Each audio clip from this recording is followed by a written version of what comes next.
करमपुर भरिसां बिरोही बिरादरी पारां मुगी जी बाज़ियाबी लाइ रोड ब्लॉक करे इंडस हाईवे ते धरणो हयो वियो आहे।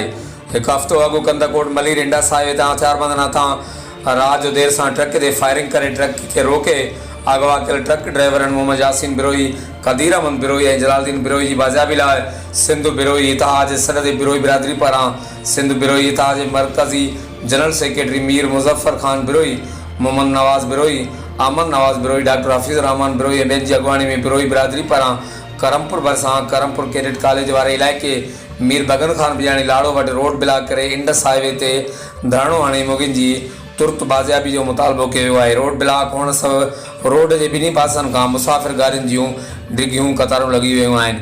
ॿिए तरफ़ धरणे में शरीक बिरोही बिरादरी जे अॻुवाणनि जो मुगिन जी बाज़ियाबी जे हवाले सां वधीक छा चवणु आहे, अचो त उन्हनि जी ज़बानी ॿुधूं था।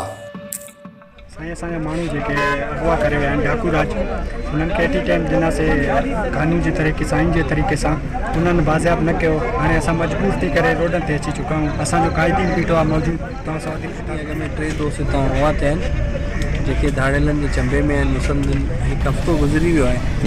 मुसलसिल इंतिज़ामिया जी कन लाटा सबबु मजबूरनि असांखे ॿाहिरां खां अची हिते धरणो हणिणो पियो आहे। असांखे रोड बंदि कयो आहे। जेसिताईं असांखे इंतिज़ामिया मुतमिन न कंदी, जेसिताईं असांजा माण्हू असांखे वापसि न मिलंदा, असांजी रोड बंदि करे।